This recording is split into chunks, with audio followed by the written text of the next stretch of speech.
Welcome to the next lecture in the series of PeMSAA evening lectures. Today we will have a lecture on mood disorders by Dr. Sayuri Perera. I will wait a few minutes because I can see the numbers increasing. Hello, Dr. Sayuri, nice to see you.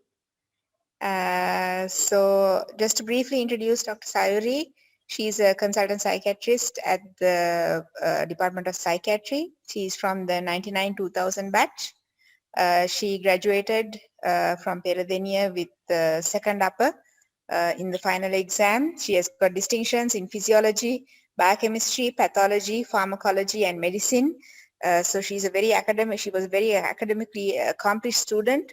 And I think you will find that the lecture that she gives is very incisive, and it will help you to develop your knowledge and also your clinical abilities in psychiatry a lot. So I think, yes, we've just passed the 200 mark, and I think usually, and I'm sure the others will join in due course. So Dr. Sayuri, over to you. Thanks so much for helping us with these lectures. Well, I have a good lecture. Thanks, Champa. Thanks a lot for that introduction. So I hope you can see my screen. I'm not very tech savvy with these things. Can you all see? Yeah, we can see, Dr. Sayuri. Right. So now we have, I know we have 2 hours allocated for this, and I don't intend this to be like a sort of a formal lecture that y'all usually have. So I thought I'll make, although y'all had sent a few scenarios that you wanted to discuss, I'm afraid I can't cover everything, and some of the others will also be covering some of the topics that y'all requested. And although y'all had sent these case-based discussions, and I've actually sort of started it off saying case-based discussions, it's also going to be a little interactive. I know y'all don't like interacting much, but it's not in a sort of exam scenario. It's just a very relaxed sort of interaction. I know y'all are new to psychiatry in the sense that I know y'all would have had a fantastic 4th year, isn't it? I don't think y'all saw lots of patients. And the way things are going, I don't know how the prof unit is going to be also. However, bearing all that in mind, I have prepared this, and I hope it will be useful. Please, I need to reinstate that it's not a formal lecture. Okay, it's not a formal lecture. It's just something I've put together which I thought would be useful for y'all when y'all come into the finally. I know that I think we've had 1 group that has completed psychiatry, correct? Yes. Yes? Yes, ma'am. Yes. Okay. So the rest of you, so they are of course experts, isn't it? Can't remember y'all now. Y'all are experts, I believe, but the rest of the group, I think, will benefit from some of the things that I have to say. Okay. And please stop me anywhere if you feel that you're sort of feeling a bit puzzled or you can't make sense of what I'm saying, please stop me. It's not a serious discussion. It's this for y'all that we are doing this, okay? So y'all need to take the maximum out of it, and for that to happen, y'all need to follow and clarify anything on the way. Okay. So, let's see if I can get this going. Sorry about this spelling mistake. Now, when you say mood disorders, it is also equivalent to affective disorders, right? Affective disorders, mood disorders is the same, first of all. So various books, sometimes books will sort of use affective, some books will use the word mood, but for y'all at a medical student level, please remember that mood and affective pretty much are the same. Now, you can't escape from mood disorders and expect to pass the exam, because you will invariably be tested on mood disorders in your theory exam. Very likely that one of the 6 questions is going to be a mood disorder. Very, very likely. And of course, you have MCQs. Then you have your case. High chance, about at least half of y'all, I think 40 to 50% of y'all will get a mood disorder for your case. So you need to know that. And then you will be tested on certain components of mood disorders at your MOCI as well. So there's absolutely no escaping the mood disorders, I'm afraid. Okay. Now, when it comes to the case, I thought I'll focus a little bit more on the case today because see, we are also fresh out of examining your seniors.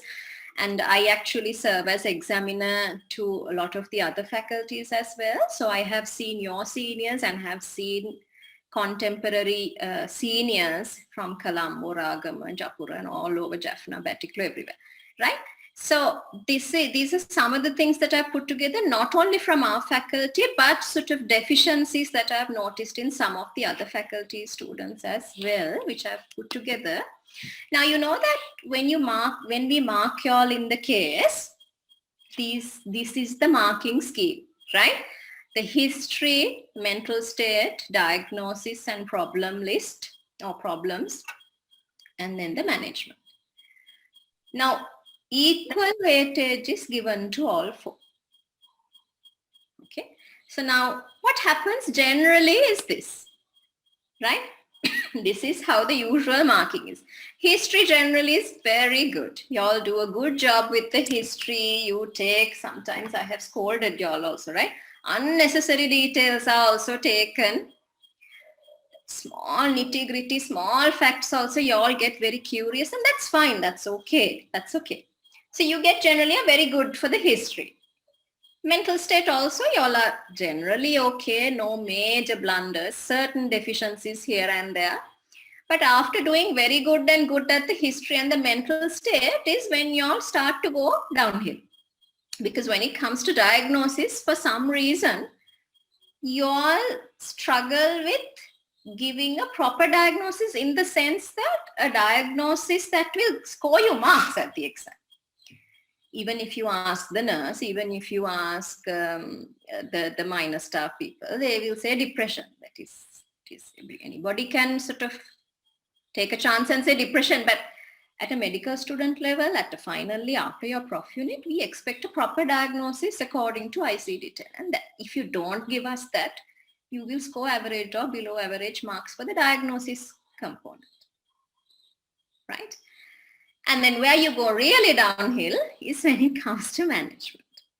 Okay, you are really, most of you, I mean, this is on average, right? On average, the management is very, very poor. I'll tell you why that is also. So now, when we mark you, I'm of course quite generous with my marks. Let me just move this if I can. Yeah, so this is how I will generally mark you, right? So even a very good won't get more than 65 from me unless you impress me very well. And then slowly, can you see the marks are going down? Then you know that we give an overall mark. Now, depending on your history, mental, and we sort of put everything together and we think, okay, 65, 60, 55, 50.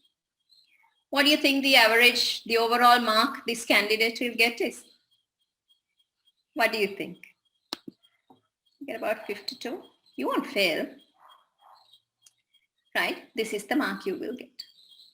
Despite giving a very good history and a mental state. And then you come and then you say, I did really well. You know, I presented everything. I got the past psychiatric history. I did this, I did that. And you're very happy. But unfortunately, you have not scored as well as perhaps you thought you would. Okay, clear? This is because taking history is the easiest part of the exam. It's very easy. Patients, and we select patients for y'all who will talk properly and who will give you a clear history most of the time, right? Mental state and diagnosis tests whether, now that is testing a little bit of your deeper knowledge, whether you know how to assess, whether you know core psychopathology. Now, when you come to the psychiatry appointment, you will realize words like psychopathology will be coming up very much in the history, right? We will in the wardrooms rather. Mood, psychotic symptoms, obsessions, all this comes under psychopathology. You must demonstrate that you have a very sound idea of core psychopathology. That is what your MSc and then also your diagnosis will test, because certain psychopathology are definitive of certain diagnosis. So if you don't know the psychopathology, you don't know how to elicit it, and therefore you get into a mess when it comes to diagnosis. Okay. Now the management part is to see whether, you are a safe doctor. Because as doctors, we are in the business of saving lives, isn't it? Our business is saving lives. And in psychiatry, it's no different. If you're a doctor working in psychiatry, you have to again make sure that your safety levels are very sound, that you are a safe doctor and a reliable doctor. That is what we are testing in management. Clear? Okay. Now, when you come for the case, there are two examiners, one internal, so either Prof. Thilini or Paba or Deva or myself, and Vipula will also be an examiner. So 5 of us paired with an external examiner. Okay? So Ragama, Colombo, Japura, so an external examiner, and then we will both have the same marking scheme, and we mark independently, but the overall mark we sort of discuss and sort of make sure that there isn't a huge difference in our marks. Now at the exam, when you all are here facing us, we also have a very serious sort of appearance and we are listening to you. But the moment you start going downhill and the moment you leave the room, the external examiner is wondering, okay, am I at a psychiatry exam or am I somewhere else? And meanwhile, I am trying to figure out where on earth you picked up some of the things that y'all are telling us. Okay, so this is the situation halfway through your presentation and when you leave and we are trying to decide what marks to give you. So please don't leave me in this perplexed situation. I have enough gray hairs as it is. So please make sure that you don't disappoint us when it comes to your turn. Right. Now, when it comes to management, I said that is where most of y'all go downhill. And I think you'll have to agree with me. The reason is very poor underlying theory knowledge. Unless you know your theory, you cannot map out and plan a proper management for any patient, even a simple depression, right? You need to have a good theory knowledge. The other reason is that you haven't planned or prepared it. And believe me, it just takes 2 minutes to plan out and prepare your management plan. It won't take longer than that, maybe just 1 minute. And I have seen when you all are presenting to us, management, that colle is empty. Can you all come to present to us? At least jot down a few things. You can't read off a empty colle at the height of peak anxiety at your case. Peak of anxiety, no matter how intelligent you are, you cannot read off a blank paper, right? So please don't think that you're clever enough to do that. Nobody has managed so far. You won't either. So take 2 minutes. Don't spend from the first minute to the, how long do you have with the patient? You have 30 minutes. So don't spend from the first minute to the 30th minute. I have told this to the group who has already completed their appointment with us. Stop at about 25 minutes, run through your history, mental state, and next 2 minutes, plan the management. You must do that. Remember that it is given equal weightage when in the marking scheme. And then the next thing in the management is you forget or you don't bring into the discussion key points. And these can end up becoming killer points for you. These are called killer points. Why do I say that? You forget that we work in a multidisciplinary team. You are trying to manage everything by yourself. You forget that who else is in the multidisciplinary team? Who is there? Those who have completed, tell me. Who is there? And so apart from the consultant and the, say, registrar and the junior doctors and, say, the nurses, who else is there in the multidisciplinary team? Tell me. Therapists. Therapists are there. Yes, good.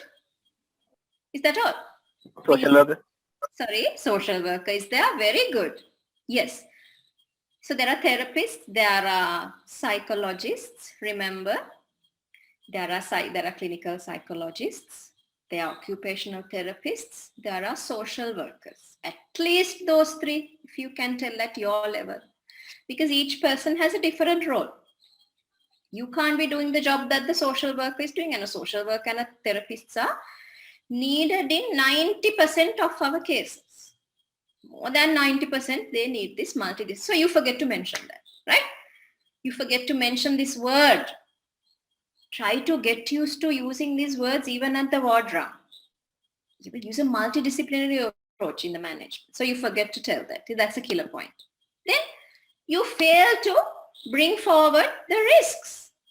You just disregard the risks. Remember, in psychiatry, risk identification plays a huge part, right? So you forget to highlight the risks. Then what you forget is that there are pharmacological and non-pharmacological methods. You all are going on about fluoxetine and diazepam and all these other things. You completely forget that there's a non-pharmacological side. The therapy side, right? All the other stuff we do at the day center with the clinical psychologist, with the occupational therapist, right? We'll talk about that if there's time, but you forget to mention this, right? Then you don't remember doses of basic medication. You make such blunders with doses that you prove to us that you're not at all a safe doctor. If you don't identify the risks and if you don't remember doses of basic medication, you are a very risky doctor yourself to the patients. I can't leave my ward to you and go on holiday even. Okay? Because by the time I come, you have given wrong doses and not identified risks, and patients have harmed themselves in the ward or absconded or done something or the other. So these are the killer points that you all often do. So please remember, please don't do that. Now, you all wanted case-based discussions. So I have brought forward one of the cases that you all sent to us. Okay. Now, I hope that you all were aware that this is the case that was sent forward. Do you all remember sending this? Who is the batch rep, by the way? Is he here? He or she? No. Yes, madam. Who is it? What's your name? Dumidu. Dumidu. Yes. Were you aware that this was sent? Is your batch aware? This was what was sent to me, saying that you all had sent. Madam, this was sent by the previous group pointer of psychiatric group pointer. Oh, I see. I told them to arrange some topics with discuss of group mates. That's fine. As long as you're not seeing this for the first time, just go through this 23 now. This is a history that you all have brought, right? This is the history of presenting complaint. Little bit of past psychiatric history is also there. Now, 23-year-old girl brought by parents, elevated mood, behavioral changes for 2 weeks, feels amazing, not being able to sleep, very efficient at work still late, boss is pleased. She has recently seen an advertisement for voice contest. She has applied, she thinks she'll be first. Because of her voice and her looks, she has been practicing, interacting till midnight or whatever, till early morning. Then neighbors have complained. She has said they're just jealous, right? Then just before presenting to the hospital, that is, not to Ssris or wherever it is, she has been on the roof shouting and various things, right? Then there's a little bit of depression 4 years ago, following breakup with boyfriend, treated with antidepressant, not on treatment for the last 2 years. There's a family history of suicide and depression. There's no alcohol or drugs, and she wants to leave the hospital because she's afraid she will miss this opportunity. Now, lot of words here, right?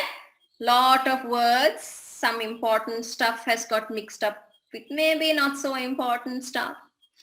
So what I want you to do is to train your eye, or your ear rather, to pick up the patient or the patient's family. When they come to you, they will start to tell you this story. You have to be intelligent enough to pick up the jewels. There are jewels being dropped on the way. Now your task is to diagnose and manage this patient. You can't do it unless you identify these jewels. What are these jewels? Now what I have done is I've extracted or highlighted segments which will help you in the diagnosis. Is it important? Is the age important? Of course. It's very important because there is a certain age where certain disorders come up. Male or female is important. Certain disorders are seen more in women. Certain disorders are seen more in men. Then these other things are obvious, isn't it? Elevated mood, behavioral changes for 2 weeks. Feels amazing. Poor sleep, working very efficiently, working late. So it doesn't seem like she gets tired, right? She's full of energy. She'll be first. She has good looks and voice. Practicing till morning. The others are jealous. She's been on the roof, so she's been a bit disinhibited. Shouting at night. Then there's this past history of depression and a family history. Right? So the moment these pearls drop, these gems drop, you should be able to extract them and jot them down. Because no point just listening to the story without making any sense of it, or without extracting what you need to extract. Okay? So learn to extract these things. I'll tell you why. Now we have just a brief bit of history. Here's what I've done. I have sort of jotted down what I think are the gems in this case. These are the ones that I have highlighted.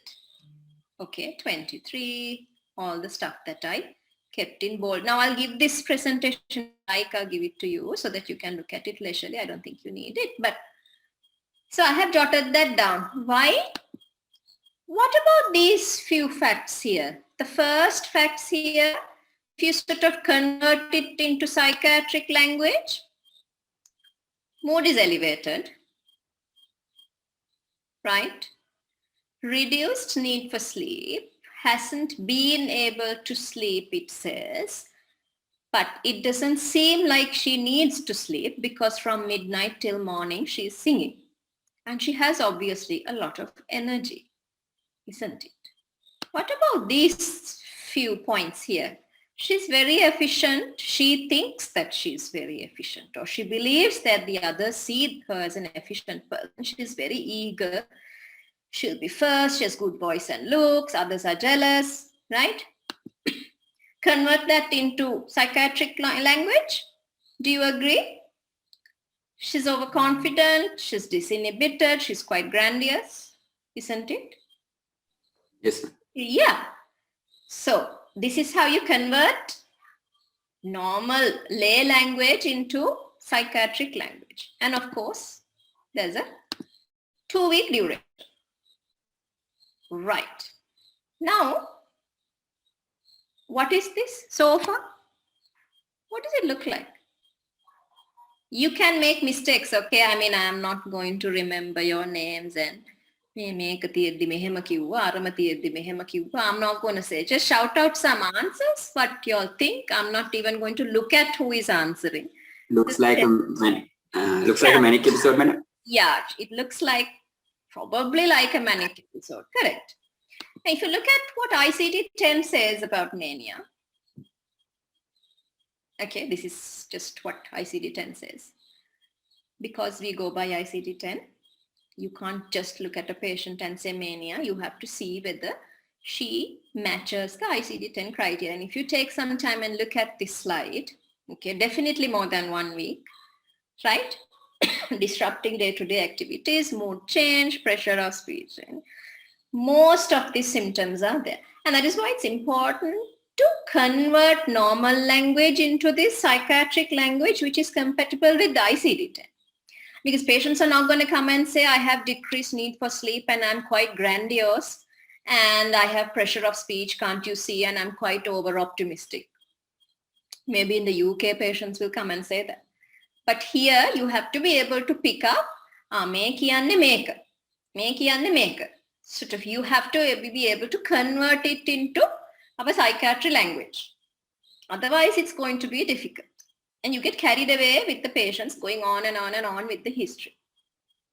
Okay, so stop the patient, pause the patient, clarify if it's not clear, and try as much as possible to do this conversion while the patient is talking. So you jot down reduced need for sleep, reduced energy, overconfident, this, all that. You don't write the history word for word.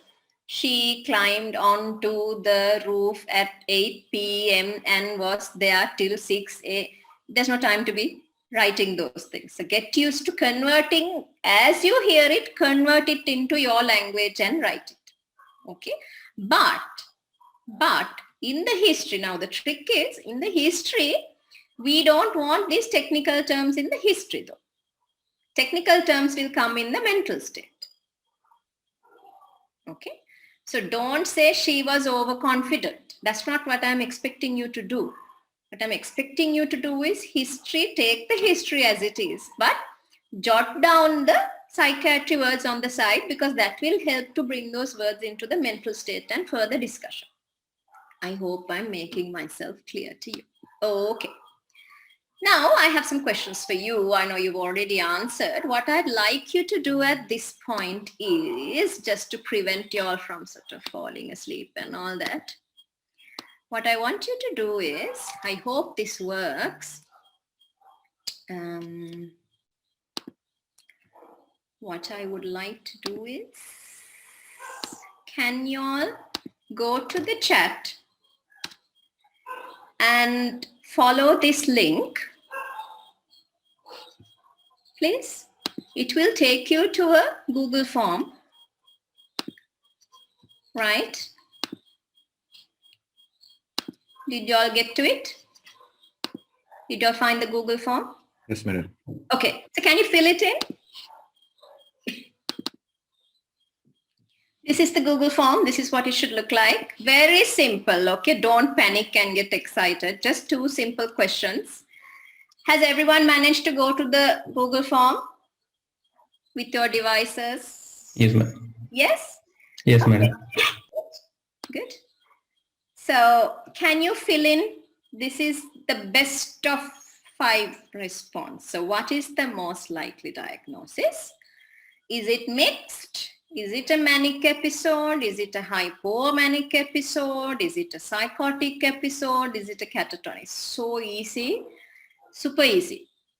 And I did this because I want you all to realize that some parts are actually quite easy. If you have paid attention, then you all are following what we teach you. You don't have to have done a psychiatric appointment. Even I know the ones who have done a psychiatric appointment will, of course, get all of this correct. No doubt about it. Right? And if you have done that, go to the next question also, Lamai. Both questions, okay? What is the most appropriate step? Most appropriate next step. All are appropriate. That means all are appropriate. But I'm asking, what is the most appropriate next step? Clear? Are you all done? 105. How many are here? How many do we have?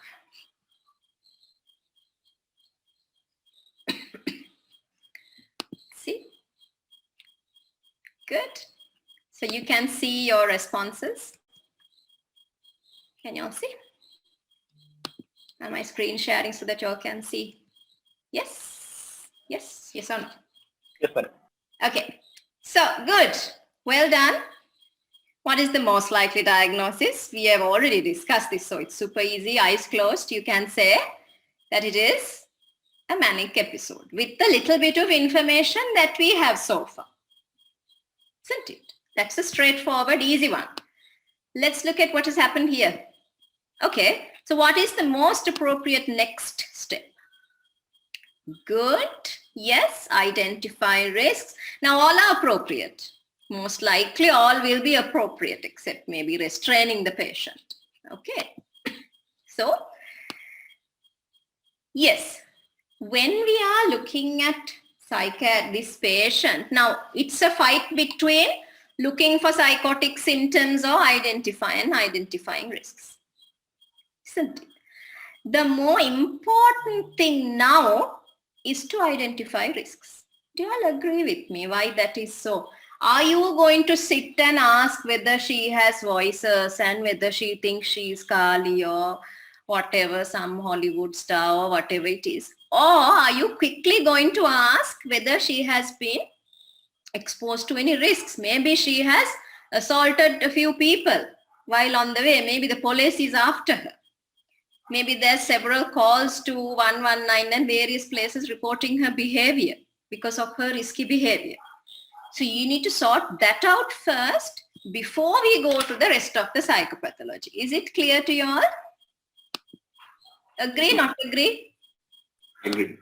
Agree. You don't have to agree, okay? You don't have to agree with everything, I'm just saying.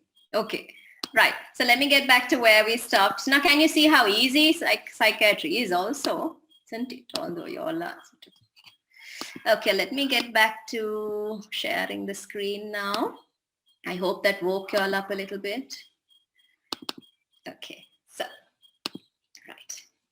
So that's what we did. Now is the diagnosis complete? Are you fully happy with the diagnosis? Have we made a full diagnosis now? Yes? Dinuka? No, madam. No, why? Like we have to assess the risks and decide. Good, yes. Now I'm talking about diagnosis. Now are you fully happy? Is this the way we generally say manic episode? No, madam, we have to tell whether there are any psychotic episodes. Yes, good. Now, yes, psychotic episodes is one thing. Now there's a history of a past depressive episode, isn't it? So you need to clarify that, because then the diagnosis changes from a single manic episode to maybe bipolar affective disorder, current episode mania, right?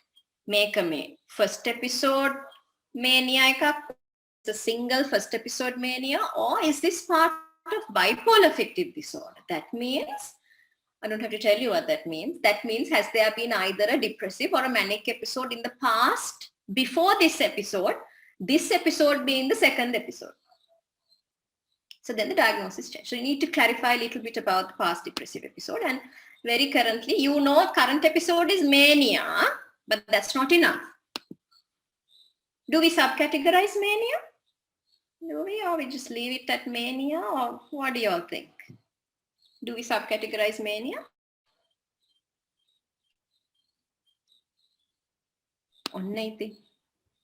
Yes, we do. How do we subcategorize mania? Can't remember? Can't remember. Manic episode can be one of these four. Either it is hypomania, mania without psychotic symptoms, mania with psychotic symptoms, or a mixed episode. Do you all remember these words? Can remember? Okay, good. So I know she looks manic, but it still could be one of these four. At the moment, it looks like mania, but it still could be one of these four.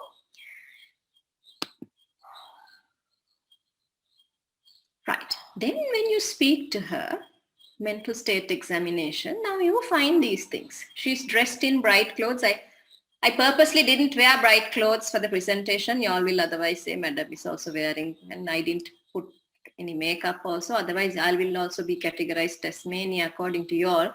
So, dressed in very bright clothes, let's say, right? Excessive jewelry and makeup, overfamiliar, disinhibited, pressure of speech, flight of ideas, grandiose delusions, persecutory delusions, right? She claims to be hearing the voice of Umaria, encouraging her to perfect her pitch of voice. Now you have got some more gems here. You have picked up more gems, which is going to help you. Now, it is very unlikely to be hypomania. Why? Why can't it be hypomania? What is hypomania? A milder form of mania. Patients can function well, reasonably well, right? Bit over-talkative, bit increased energy, bit overconfident, but no psychotic symptoms. In hypomania, you are not psychotic. So you are narrowed down now to mania with psychotic symptoms or mania without psychotic symptoms. Definitely not a mixed episode. Mixed episode, mood will be high, but you'll be suicidal, and or mood will be dysphoric, and you'll be talking about God's talking to your medicine. It's slightly complicated, and we don't give mixed episodes for medical students at the exam. Right, so don't worry. So leave aside the mixed episode part of it. Okay. Now with these bits, the delusions of grandiosity, persecutory delusions, and hearing voices, you have no doubt that it is mania with psychotic symptoms. Is it clear? Clear? Yes, madam. Yes. Yes. So now don't be in a rush. From the moment the patient enters ward 9, you all are trying to make a diagnosis. You can't do that. Even we can't do that. Right? So you have to spend some time with the patient, or sometimes it's the next day that the psychotic symptoms come out. These things, they take time. So don't be in a rush. At the exam, of course, you can't be waiting till the next day to pick up the psychotic symptoms. But I'm just saying in general in the wards. So don't be in a rush. Even at the exam, even if you don't pick up, you can always say, madam, I suspect whether she's having psychotic symptoms. I ran out of time. But she mentioned something about hearing the voice of Umaria, but she was too distracted at the time of interview for me to clarify it. But I feel that she has these second person auditory hallucinations. Therefore, and she also said that she is, I don't know, she's the owner of Ssris, or she's whatever, some sort of grandiose thing together with this. So I'm quite confident that this is mania with psychotic symptoms. And given the past history of depression, I'm quite confident that this diagnosis is now bipolar affective disorder, current episode mania with psychotic symptoms. Clear? Is it clear how we came up to now? How we ended up at this point, I hope is clear. Okay. Now, next exercise is also something to stop you all from falling asleep. Now take your phones or open a separate window and go to www.menti.com. Are you all familiar with Mentimeter? Have you all used it? Does it make sense to you all? No? Okay.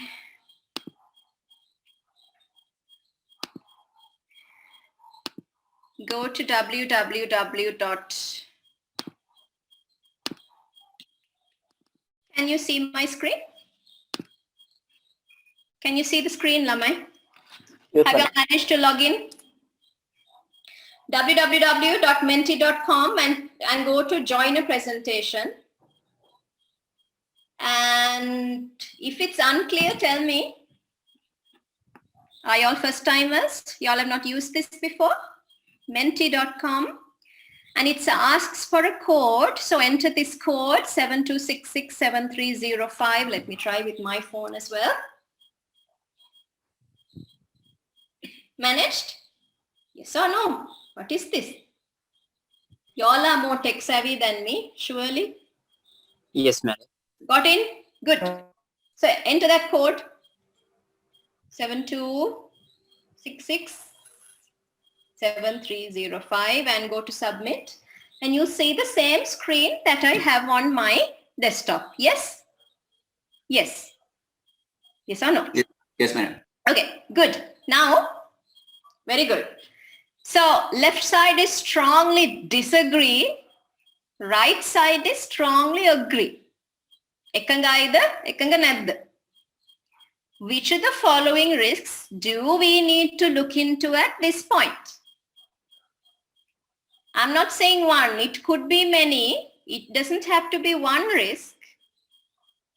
Okay, which do you think you strongly agree more than the others, or however you feel? Drag the cursor along to where you feel it fits. So left side is you don't agree, right side is you agree, and pull your cursor and then enter it, and let's see where you all are. So I only have 21 at the moment, but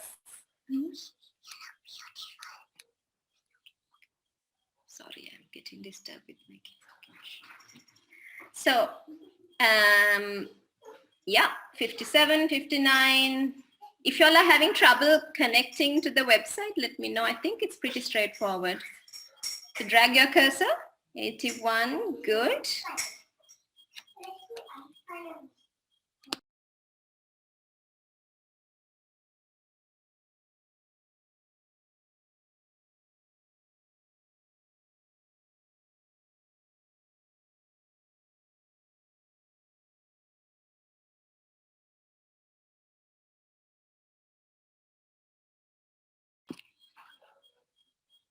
Okay, 143. So I don't need to explain this to you. This is all your work, what you all have done. So I'm glad that you all are, see, these are the part of the reason why I gave you this exercise is you all need to know that these are the risks generally that we look into.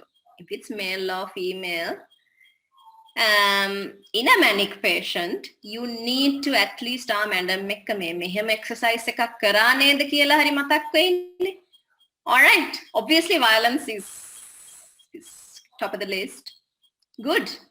I like the responses. Good. So because it's a female, substance abuse is less, is it? Well, the history says that there is no history of alcohol and illicit substances. But if you didn't know that, patient will say no, but it's a risk that you still need to ask, isn't it? Okay, so 188, y'all can keep sending, y'all can keep polling. Let's have a look. So actually the answer is we need to look at all of these risks. We absolutely need to look at all of these risks. Perhaps in mania, the biggest risk is the risk of violence. Although I know she doesn't have a history of violence in this case scenario. You all have not been given a history of violence. That's true. But manic patients tend to become very irritable. As much as they are elevated in mood, they are also irritable, isn't it? You get the happy manics and you get the angry manics, right? So a happy manic can very quickly switch becoming an angry manic patient. Happy, angry, happy, angry. What do you call that? One moment he's happy, next moment he's angry and shouting at you. Again, he's laughing the next minute, next moment again he's annoyed. What do you call that? Where he's sort of shifting from this to that? Lability. Lability, very good.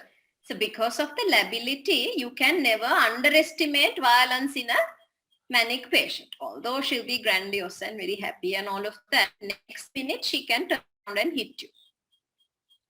Okay, I'm glad that you selected a female in this case because generally we think only males are violent, isn't it? Dinuka. Yes, only Yes, ma'am. males are violent.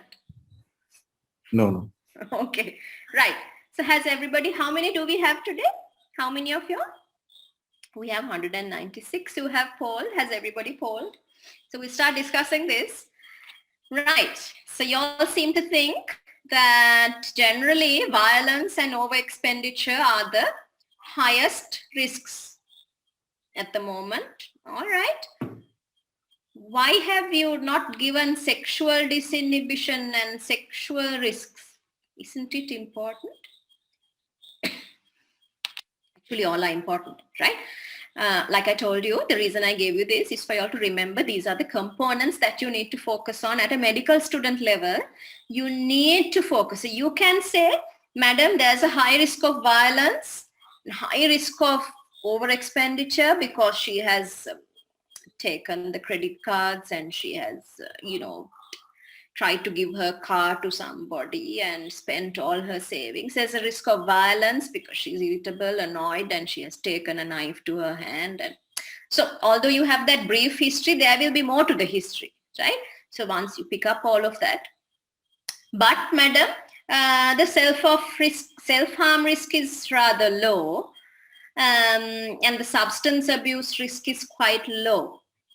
So you can put it like that. And there is a equally high risk of physical exhaustion. She has not been sleeping. She has not been taking adequate amount of meals.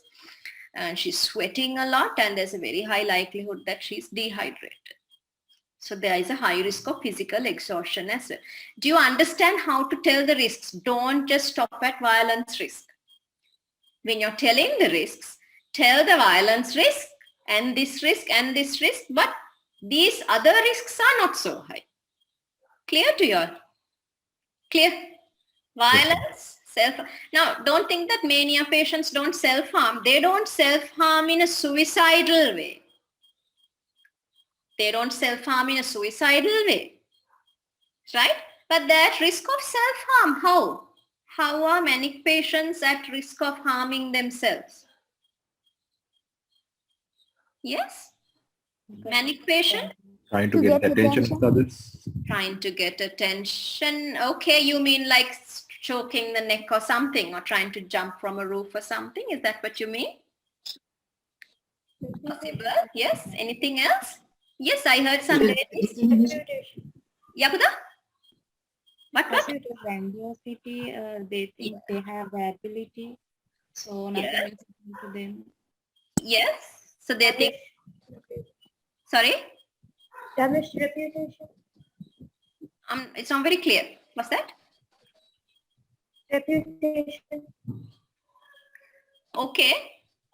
Do you want to type in the chat? What? You can type in the chat if you want. How are manic patients at risk of harming themselves? What would you say? They are definitely at risk. Due to the disinhibition, they might put Very good. Reputation, very good. Disinhibition, yeah, good. Overconfidence, very good. Any other responses? You can type it in the chat.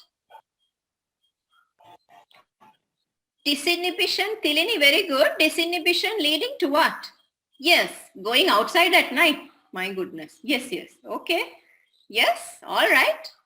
Grandiose feeling, self-neglect, good. Yes. Anything else? Anything else? Come on. Grandiose feeling, self-neglect, good. Driving fast, good. Substance abuse. Substance abuse, very good. Driving fast, accident, risky behaviors, very good. Name me some risky behaviors. Driving fast is one. Yeah.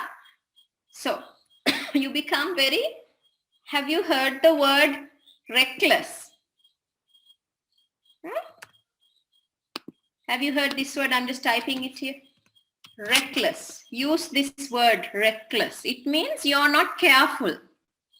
You drive fast, you don't wear a helmet, you take your bike and you drive at whatever speed, you don't wear seat belts, right? You engage in other risky behaviors, like someone said, substance abuse, right?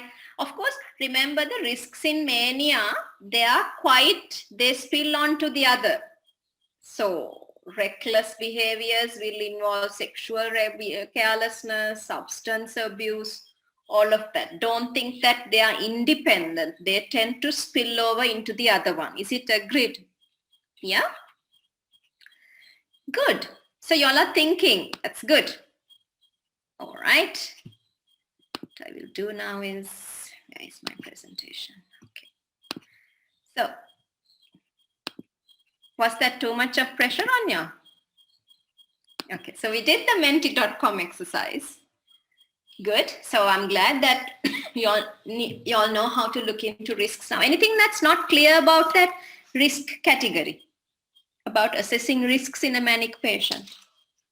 You need to ask things like, see, these are things the patient won't tell you. Where are the credit cards? Where's the debit card? Where's the bank book? Where are the car keys? Where are the bike keys? All right, because this is just a young girl, but there are other people, elderly men, middle-aged men, right? You need to ask those things. Are there any weapons at home? You need to ask. What are the weapons at home that can sort of make you commit a murder even? What are the weapons at home? I have several at home. What are the weapons that are readily available at home? Knives? Knife. Isn't it? Molgaha, knife. So many things. Okay, so some people have shotguns at home. You all know that, right? Various guns and things, swords and stuff like that. So make sure whether there are any, because if this patient absconds, right? Then namewa to boma confidently them. Can they abscond from ward 9? Can they or can they not? You think that security lady at the door is safe enough to stop all the manic patients? With all due respect to her, they might escape, isn't it? And if somebody who has shotguns and knives and credit cards and debit cards, everything at home, if he or she absconds and goes home, finished. Violence risk, expenditure risk is there. So think very practically. So you must tell us, madam, these risks are there, and the problem is that he has guns and several credit cards and 2 cars, car keys are in his pocket or are in his bedroom, and if he goes home and these are there, so I need to inform the family to keep these weapons away, keep the credit cards, bank books, everything away. Shows us that you're a very, very responsible, practical doctor. Now, please remember these things when it comes to the exam. Otherwise, I will be like that cartoon that was in slide 3 at the exam. So please remember these things and come and tell these things. It's always better to be safe than sorry. Have you heard that? Better to be safe than sorry? Yes? Aparade madam leda abscond vela anna mema karla okkama banku puta his karla various things. Better to convey that message to the family. Family doesn't know about these expenditure risks and access to weapons. To them, she's just a bit different in her behavior. You need to tell them if there are bank books, this and that, credit cards, vehicle keys, put them away. Clear? Good. How are we going to manage? Easy, right? This is very easy. Pharmacologically, of course, antipsychotics and a mood stabilizer. Please don't write PeMSAA at the exam. Right? Don't write PeMSAA, antipsychotics and a mood stabilizer. Now, there's not enough time to discuss each and every detail here. But remember that for an acute manic episode or a relapse of a manic episode in a bipolar affective state, you need a combination of an antipsychotic and a mood stabilizer at medical student level. If you can tell us that, brilliant. Then you forget the monkey one. You all forget that there's a non-pharmacological side. There is a non-pharmacological side to each and every illness. What is the non-pharmacological? Simple things like psychoeducation. Educating the patient, maybe when she's a bit settled, educating the family about what this illness is, about the medication we are giving, what is the medication going to do, how long do you have to continue this, right? Coping with stressors, why have I written that? You know that bipolar affective disorder, the depressive episode or the manic episode tends to come up with some sort of stressor preceding that. So you have to make sure that patients are either better able to cope with stressors or that you ensure with the family that as much as possible to reduce exposure to stressors. That's not practically possible, isn't it? Unless you're locked up in some tower like Rapunzel or something. Otherwise, it's very difficult to escape stressors in our day-to-day life. So we'll discuss more about this when you come to the wards. Okay, I can't cover the entire management of bipolar affective disorder, manic episode in this current few minutes that we have. Just remember that non-pharmacological approaches are valid in a manic patient as well. Clear? If it's not clear, stop me and ask. Okay, you all don't have to just nod your head to everything that I'm saying. If you disagree, you can always stop and clarify. Dinindu, is it clear? Yes, madam. Right. Now,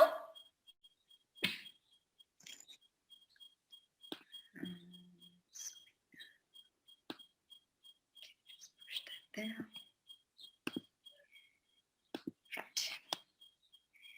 Pharmacologically, sorry, this is getting a little bit boring now, but I have to tell you this because this is something, again, you all make mistakes. You know that there are two types of antipsychotics. Now we're talking about antipsychotics, right? I told you antipsychotics and mood stabilizers. You know that there are two types, typical and atypical. Yes or no? Quickly tell me.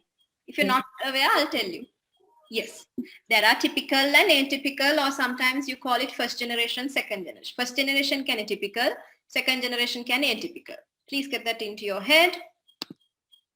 Then you have mood stabilizers at your level. If you can at least remember these two, at least anything, you have to remember these two. Otherwise, I'll be pulling hair out of my head at the Viva.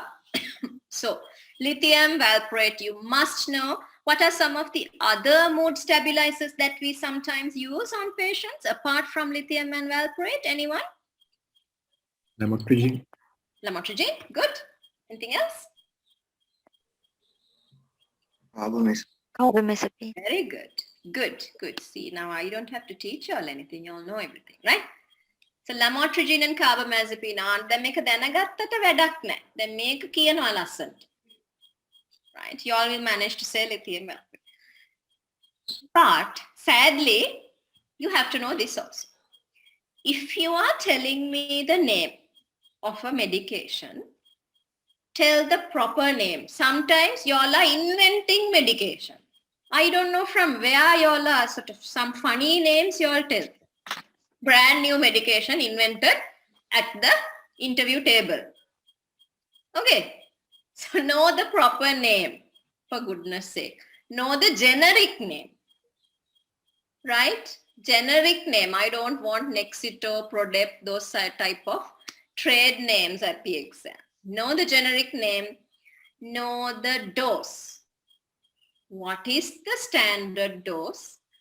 The route. Is it oral, IV, IM, parenteral, or oral, at least parenteral?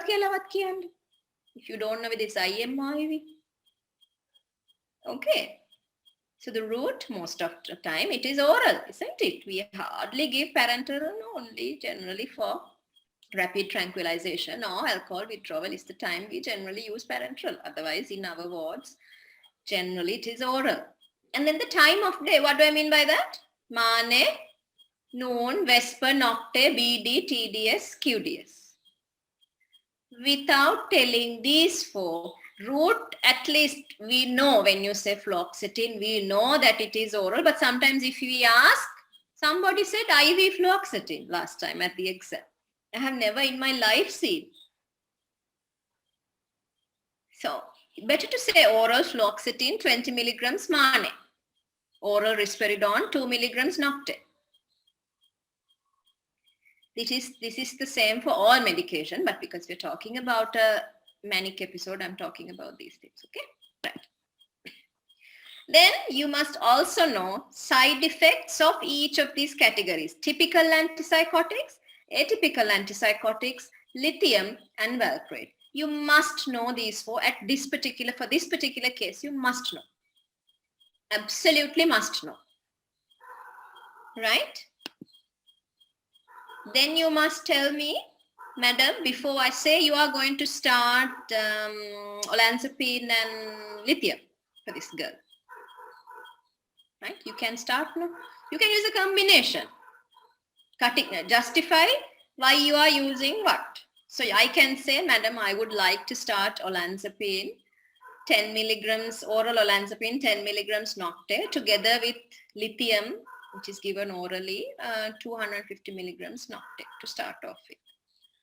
I would like to give olanzapine because I think that atypical antipsychotic will be better at this point due to the to avoid the side effect profile of typical antipsychotics. Therefore, I like to start with olanzapine. But before I start olanzapine and before I start lithium, I would like to do a pre-medication workup. What do I mean by that? What is this workup? What is a pre-medication workup? Anyone? What do I mean by that? Obviously, something that you do before you start the medication. Correct? What kind of things? Simple things that we do. It's just given a fancy name here. What is it? What do we mean by pre-medication workup, Lamai? Come on. Look for contraindications for them. Look for contraindications. Very good. Anything else? Very good. Anything else? I'm an old person, so shout your answers, please. To Yes. check whether the patient is fit enough to take the medication. Very good. Very good. Yes. How do we check? What kind of checks are we doing here? Like fasting blood sugar Very good. Fasting blood sugar. to rule out the metabolic syndromes. Good. Lipid profile, Good. weight. Weight. Good. Weight and BMI. Yes, that's the other thing. Very good. Don't come to the exam and say, Madam, she weighs 60 kilograms and her height is 160 centimeters. So are you expecting me to calculate the BMI? That those two values make absolutely no sense to me. If your interest is because of BMI, for goodness sake, calculate a rough BMI. Otherwise, don't say it. Otherwise, you can say she appears to be overweight, but I didn't have time to calculate the proper BMI. Don't come and say height is 65. Weight is 65 kilos, height is 160 centimeters. It annoys me so much. Okay?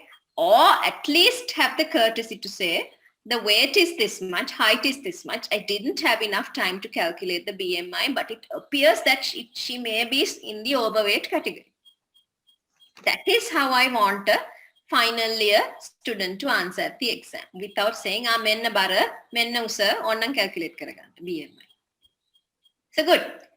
So height, weight and the BMI. Then fasting blood sugar, lipid profile. Anything else? Looking at these, looking at olanzapine and lithium, tell me. If it is olanzapine and lithium, is that enough, Lamai? I would not be happy with just those. I'm happy, but not happy enough. Anything else? If I'm giving Renal functions. renal functions, very good. Why renal functions? You're right, but why? Because the lithium is excreted in the kidney. Yes. So you want to make sure that the kidney is healthy before you start lithium, isn't it? Because lithium is excreted solely via the kidney. Completely excreted through the kidney only. Any other reason why we want to check, why we want to have a baseline good functioning of the kidney? One thing is because it is excreted. Any other reason why I want to make sure she has 2 healthy kidneys before I start the lithium? Toxicity. Long-term treatment can lead to reduce the renal function with time. So Very good. Excellent. So that is why we do the renal functions, to make sure the kidneys are healthy. Is that all with lithium? Only the kidney you all are interested in? Thyroid function. Thyroid function. Excellent. So thyroid functions. Very good. Anything else? Minor thing? the Pregnancy. drugs the patient takes. What? Yes. Good. What are the drugs, Lamai, that you would be concerned about? Very good. Then mehema kiyanwa. I'll give you, I'll make it a little bit interesting. Then they say, Dr. Meata me podikala indang me not podikala indang, can't say podikala indang, but you can say me arthritis prashnekata nang bet bono. Ekala meata young onset hypertension තියනවා. ඒක නිසා ඒකටත් බෙහෙත් නම් බොනවා. ඒව ඔක්කොම under control කියලා කියනවා. Are you worried? Yes, She's ma'am. on treatment for arthritis. She's also on treatment for hypertension. Why are you worried? I'm also worried. Why? She might be on NSAIDs like ibuprofen, like those things. Very good. NSAIDs are definite no because it leads to lithium toxicity. Toxicity. Anything else you are worried about? I said arthritis and hypertension. Hypertension. Thiazide diuretic. Yes, also. Very good. Thiazide diuretics. Yes, very good. Anything else? ACE. Hypertension. ACE inhibitors. ACE inhibitors. So NSAIDs, thiazide diuretics, ACE inhibitors are used with extreme caution or avoid if possible if you are giving lithium because it leads to lithium toxicity. Very good. Excellent. Something else though. So we check the kidney, we check the thyroid. Anything else you want to make sure is okay before lithium? Pregnancy test. Full blood count, someone said. Someone said pregnancy test. Very good. Why are you concerned about the pregnancy test? Don't worry now. So you told the correct exam. So we encourage and we say, very good. Yes, we need to do a pregnancy test. But when it comes to asking you why, you don't talk. Don't be like that. Say something. Yes, why a pregnancy test? Contraindicated in pregnancy. Yes, you can say it is contraindicated. What is the risk of lithium in pregnancy? What can happen to the baby? Obviously some teratogenicity. Yes. Obviously some teratogenicity, no? Cardiac and cardiac defects. Is cardiac? Good. Very good. Somebody said full blood count. Why do you want to do a full blood count? Because it might cause agranulocytosis. Which one will cause agranulocytosis? Yeah. Actually, unless you are giving clozapine, right? Unless you are giving clozapine, then it is unlikely for olanzapine or lithium to cause any agranulocytosis. Of course, good to have a baseline full blood count. Maybe this patient goes into like a resistant mania and you may have to give clozapine. But unless that is the case, you don't generally need to do a full, you can as a baseline. Okay, if you are giving valproate, definitely you should have a full blood count baseline. Why is that? More than lithium, if you are giving valproate, I would like to see a baseline full blood count. Why is that, Lamai? Come on. Pancytopenia. Very good. Yeah. So valproate can bring down your most cells, but particularly your Platelets. Particularly your platelets. Good. Something else you all missed. Lithium, pre-workup, there's one more organ that you would like to make sure is okay before you start the lithium. Anyone? ECG. Heart. Yes. Organs, might as well tell all the organs, right? So, yes, cardiac. Why? Very good. So, at least an ECG. No need of an echo, but at least an ECG. Why? What are the electrophysiological changes or ECG changes you will see when giving lithium? Benign T-wave inversion. There are benign T-wave inversions. So in case your patient suddenly says in the middle of the night some chest pain and you do an ECG and there are T-wave inversions, you won't know whether this was anyway there or whether it's a new thing unless you have a pre-lithium ECG. Do you agree with me? Do you agree? Yes, ma'am. Yes, you have to agree with me because I'm saying that is so. Okay. The next thing I want to ask is, valproate also we do a pregnancy test before starting valproate. Why is that? What can valproate do to the fetus? Neural tube defect. Neural tube defects. Good, very good. Super. So we spoke about the pre-medication workup. At least you should be able to know, although you all are very nicely engaging and telling me now, I don't know what happens when it comes to the exam because you all seem to forget these things. So these are vital, these are killer points again. Then as much as you do these checks before you start olanzapine and lithium, Similarly, once you start olanzapine and lithium or whatever it is, haloperidol and valproate or whatever the combination that you're using, whatever the tests that you did pre-hand, you need to do at follow-up visits also. So weight, BMI, right? Thyroid functions, liver, renal functions, ECG, right? When you come to the appointment, read up and come how frequently you need to do these checks. And the fasting blood sugar, lipid profile. Go and read how frequently, but as much as you do it before the medication, after the medication also, you need to do this. Clear? Right. Right. Is it clear up to now what we have done? This second case is not that long. I'm not going to take that long. I know y'all must be bored by now. Now this mania with psychotic symptoms up to now where we have discussed anything, risks or identifying psychopathology or whatever it is, anything that is not related to this case but you want to clarify about mania or bipolar disorder at this point? I know we will teach you all of this when you come, right? Anything that you want to clarify there before that? More than welcome to. No, everything is crystal clear. Anything? No? You're okay. Right. Next case, I'm going to take a slightly different approach. I'm not going to do it the way we did the mania case. This is what you all had sent. 45 is a pretty straightforward one. I don't think it's that complicated. 45-year-old female, poor sleep for 3 months.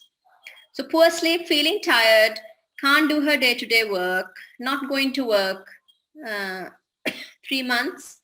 When you look at her, she's disheveled, very poor eye contact, soft and slow speech, mood depressed, has poor memory, right, etc.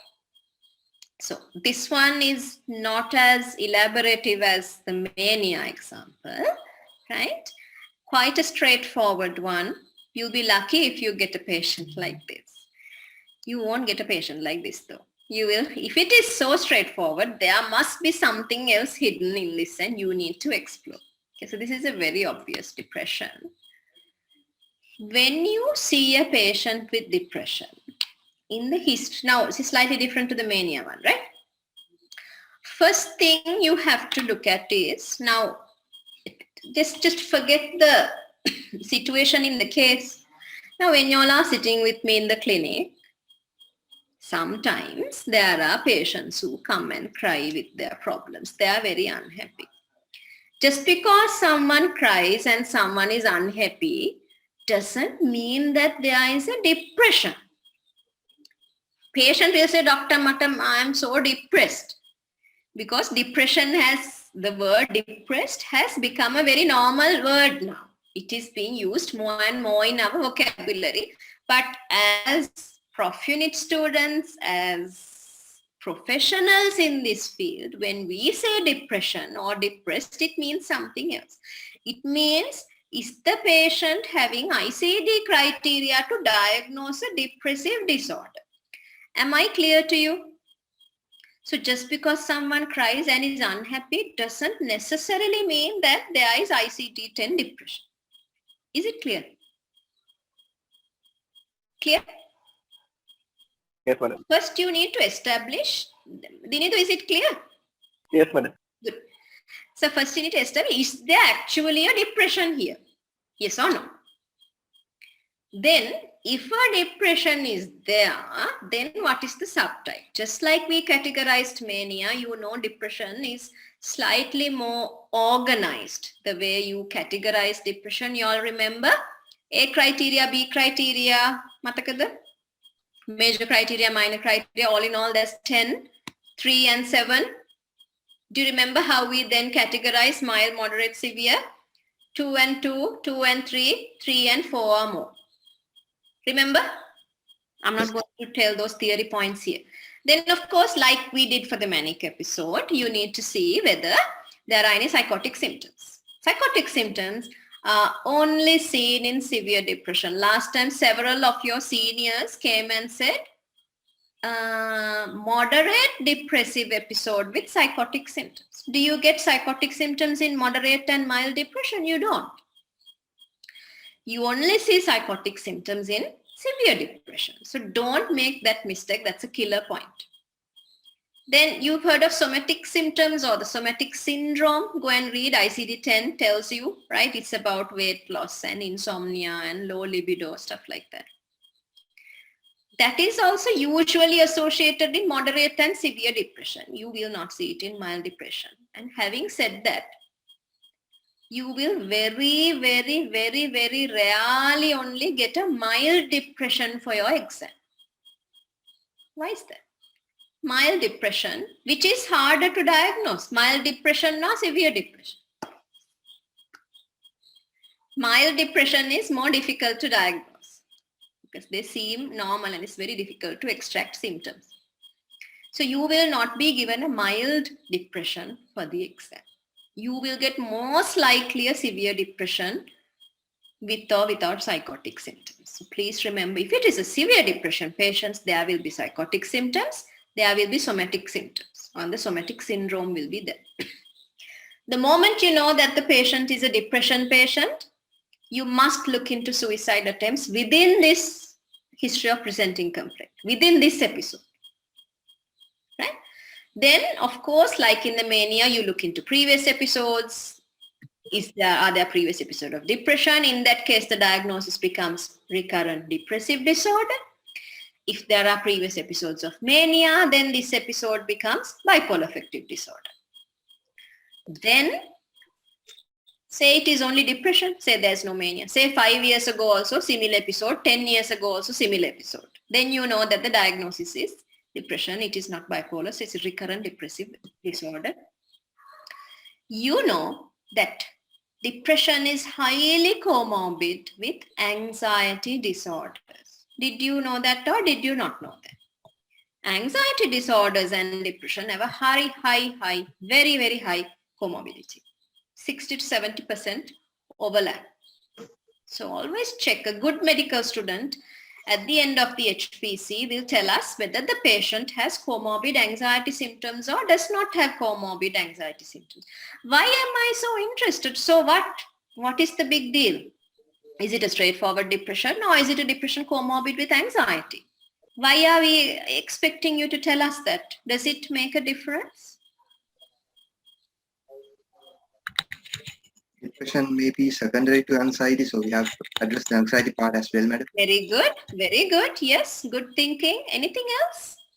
Management depend on the comorbidities. Yes. Then you, very good. So when you say management depends, let's say there is comorbid anxiety, how is the management going to change? Anybody else like to give it a try? I don't want to penalize those who are answering all the time. Does it make a difference?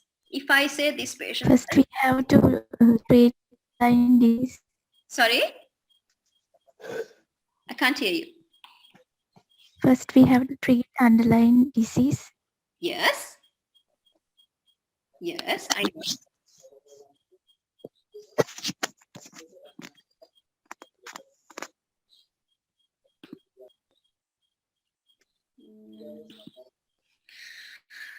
The reason is that if there is comorbid anxiety, it's going to take longer for the depressive episode to resolve. Is that clear? Because anxiety kind of messes things up a bit. Anxiety makes the depression recovery slow. Clear? If it is a straightforward depression, it will be so much easier to manage. Less time is taken, whereas if you have anxiety, then it's going to take longer. All right, that is why. Then you have to look into medical and surgical histories. What is the medication? Similar to why we spoke about in the previous mania case also, you have to take. What is the surgical and medical comorbidity I am slightly more concerned about in a recurrent depression or a depression patient? I'm not particularly concerned about renal functions. I am, but what is the sort of illness that I'm more concerned about? Cancer. Sorry? Hypothyroidism. Thyroid dysfunction. Very good. So it doesn't have to be hypo. Any form of thyroid dysfunction, right, can be seen in depression. Mostly it is hypo. It can be hypo also. Good. Yeah, so that is the most important one that I was concerned about.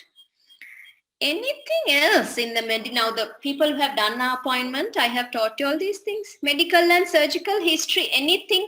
I'll make it simple for you.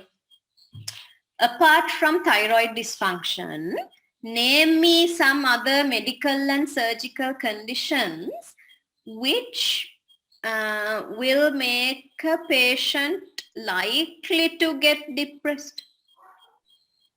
Cerebrovascular accidents. Very good. CVA, very good. Excellent. Anything else? Cancer.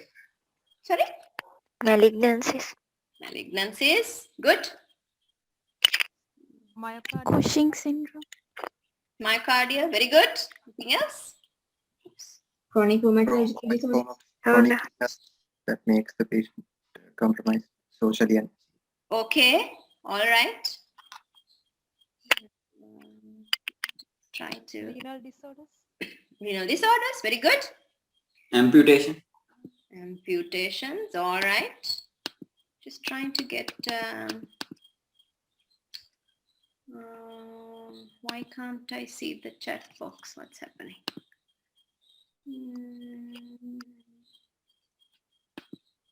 Why am I not able to see the chat? Anyway, that's okay. That's okay. Can you see? Can you see the slide? Yeah. So some of the key disorders that are associated with developing depression later on. I think I have a slide discussing this. Remember, depression is a brain-related condition. So anything that is sort of making your brain vulnerable, like a CVA. Other disorders, multiple sclerosis, Parkinson's, right? Cerebral SLE. Things like that have a higher chance, either due to intrinsic factors, some factor within the illness that is making the person depressed. While having multiple sclerosis, that particular factor is doing something to your serotonin system that is making you depressed. Or it may be that patient is secondarily depressed because of the crippling effect of that illness. So things like which are affecting your cerebrum will be high in the list. So stroke, multiple sclerosis, Parkinson's, post-encephalitis, post-meningitis, depression, these things are common. Then of course you have other illnesses, long-standing crippling illnesses like rheumatoid arthritis, then your favorite ones, diabetes mellitus, hypertension, those things, HTDM, BA, your histories. Then important one I forgot, epilepsy, right? So cerebral related illnesses, there is a more likelihood. Right, substances, you need to take a proper substance history, personal, social history. Now all of this we will discuss, but these are the killer points. You cannot afford to miss out anything of these, right? And why do some people get depressed and why do others not get depressed?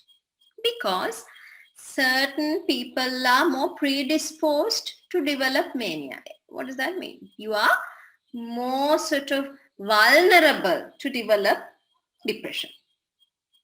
Not mania, depression, right? Predisposing factors. Do you know of any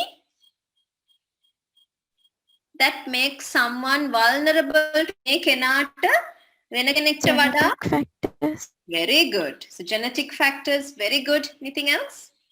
Personality. Personality, good. Socioeconomic background. Socioeconomic background, good. Environmental factors. Environmental factors, good. Coping mechanisms. The way that person copes, very good. Basic one. Premorbid Premorbid personality, it was mentioned. Anything else? Male, female? Does it make a difference? I'm trying to get this back for some reason. Maybe we stop sharing. Okay. Do you want to type some stuff? Tell me what are the vulnerability factors? Can you type?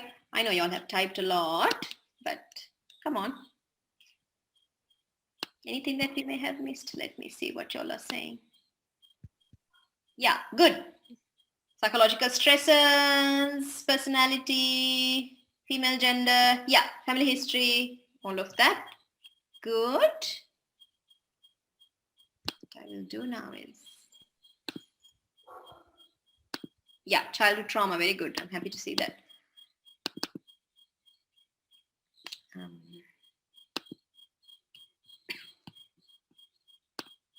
Please bear with me. Okay. Yeah. Right. Somebody mentioned genetics. 40% heritability. How much of the illness can you explain through genes? How much of the likelihood of getting depressed can you explain through genes?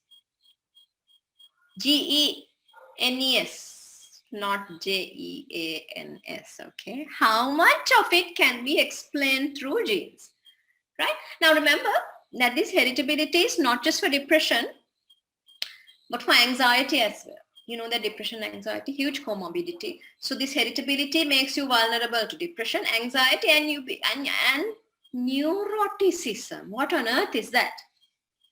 What is neuroticism, Lamai? Anyone? Fancy word. What does it mean? Does anyone know? You know, people who are very neurotic. I don't know whether you all say it, but she's a very neurotic person. It's something to do with personality. It's something to do with the way you are. Someone who is always sort of very worried and getting anxious and depressed, not meeting ICD-10 criteria. Not meeting ICD-10 criteria for depression or anxiety, but overall very anxious, very depressed, likely to get low in mood type of person. Right? Okay. Gender, you know, 2:1 risk. Someone mentioned childhood experiences, very good, particularly lack of parental care, childhood sexual abuse, particularly in females. Then you also very correctly mentioned personality, anxious, impulsive, obsessional, neurotic type of person. Social environment, you all mentioned, I think you all have mentioned everything. I don't know. You all seem to have known all of this. If you are married, you have a lower rate of depression, while if you're separated or divorced, for men and women, rates are higher. So, better to be married. Of course, I always say better to be married to the proper person. Just because you sign a marriage certificate does make you safeguarded from depression. If you're married to a man with alcohol dependence or a morbid jealousy or a borderline woman or something, then your life is going to be very depressing, right? You get the point, right? Having 3 or more children, this is for females, particularly having 3 or more children, lack of paid employment, and a lack of a confidant. Who is a confidant?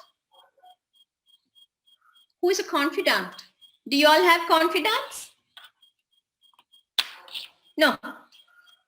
Confidant is someone you can just tell anything. Could be a partner, could be a best friend, someone you can tell all your problems to. We can lack of a confiding relationship. Is it? So try to bring these things into your history, particularly in the personal, social history. Try to bring in these things, family history also. Okay.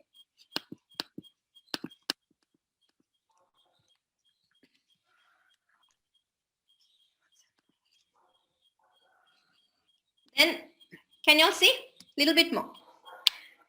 So we have the predisposing factors. So you have a vulnerable person. And on top of that, if you go and experience these precipitating factors, predisposing kenata, menna me wage precipitating factors when these are added on, then very likely that that person will go into a depression. Loss events. What is a loss event? What is the biggest loss event? Death of a husband. Death. Death is the biggest loss event. Okay. Death, separation, breakups, right? Changing the role. Demotions, promotions, becoming a mom, suddenly becoming the boss of the institute. These can all be going from single to being married or being married to divorced, right? Things like that. Humiliation. If you have suffered, right? Humiliating things. Some of personal things are on some, I don't know, some of your personal, very personal things being told to other people, or somebody has recorded you doing some humiliating something and it has been posted on social media, things like that. Then facing dangerous situations if you're held hostage or, you know, you're in some sort of impending danger in your lives can act as precipitating factors. Right. Then a little bit boring again. I will send you these slides. Try to remember. Depression can start at any time of life. Depression episodes tend to last longer than manic episodes. This is something we expect you to know. You think it's the other way around, right? But depressive episodes last longer. These things, yeah, how your genetic vulnerability and environment come together. Generally, a depressive episode lasts about a month longer than a manic episode, just for your information. Chronicity of the illness. The older you get, the more cognitive deficits you have, the more chronic your illness is. That is, the more likely that your recovery will be poor. So if you are older person with cognitive deficits, that means if you're an elderly person, your illness is likely to become quite chronic, right? Also, the illness can become chronic, that is poor recovery.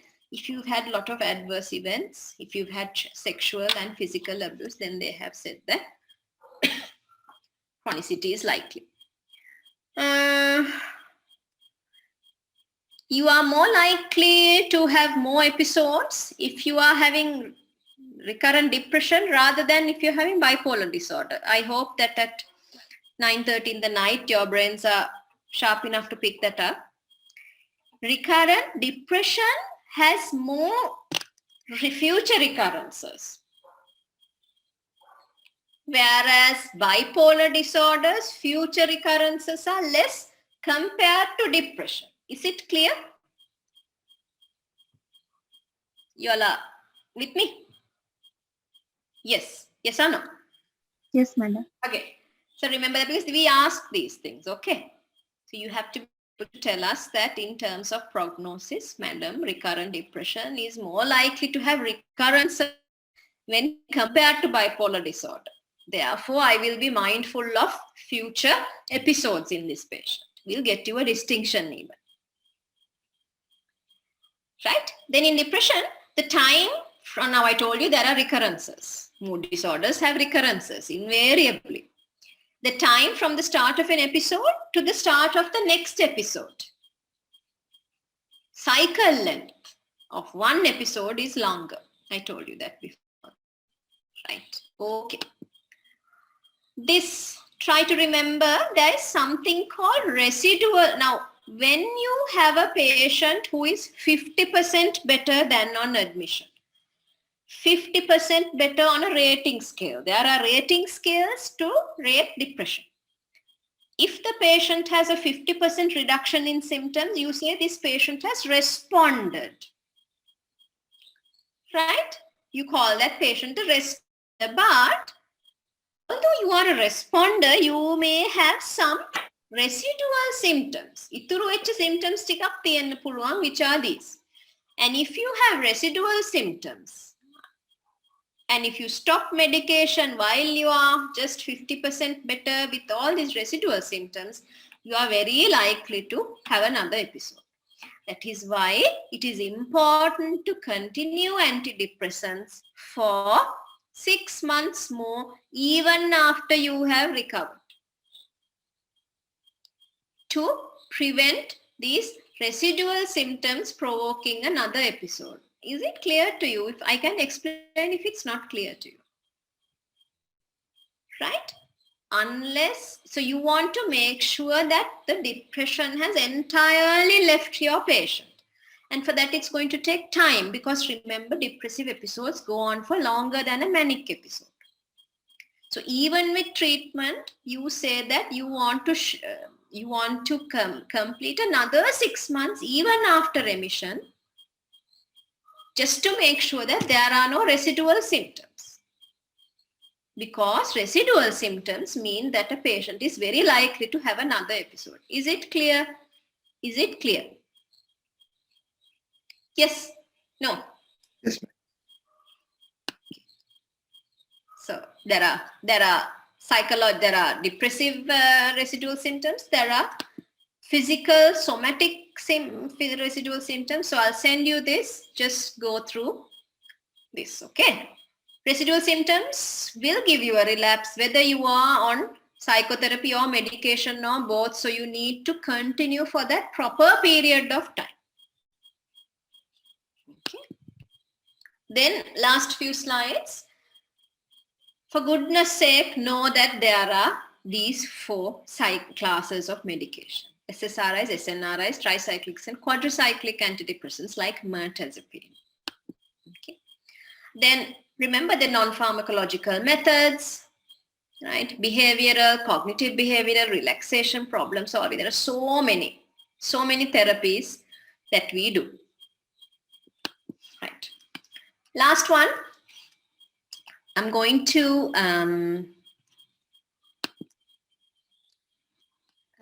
give you another small quiz and then we'll finish it off. That's okay with you guys? Okay, let me just copy this link for y'all.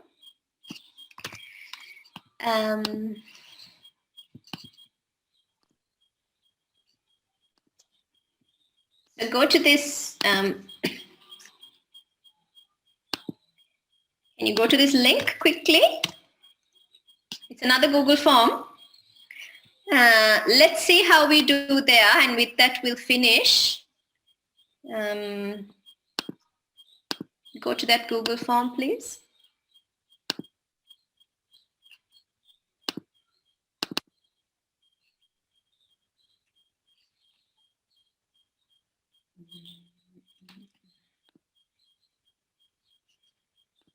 Got it?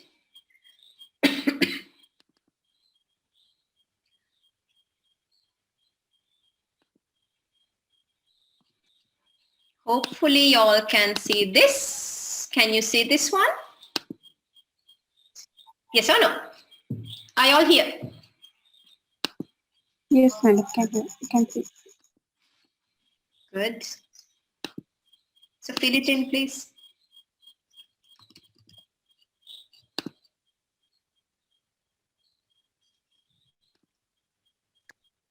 Very easy. Too easy, I think. Managed? Difficult?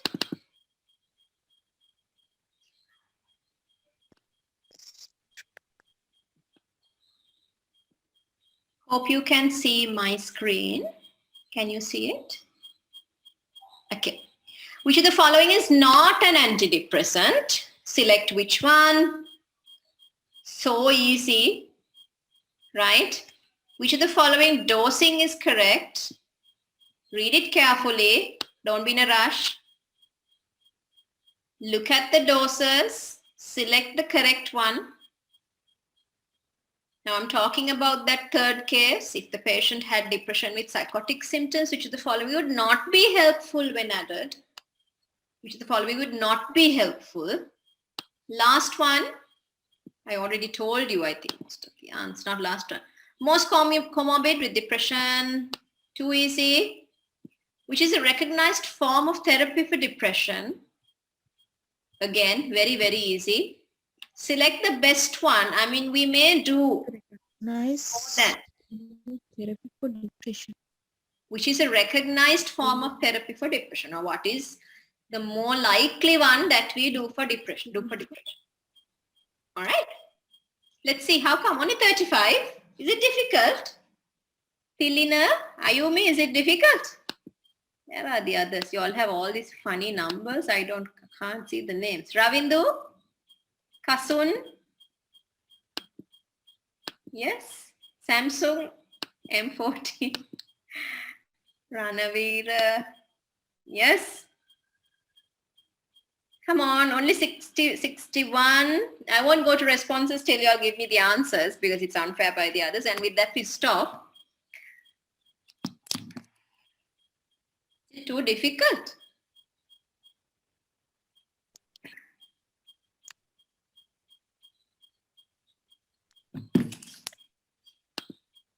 Dinindu, is it difficult? Where are you?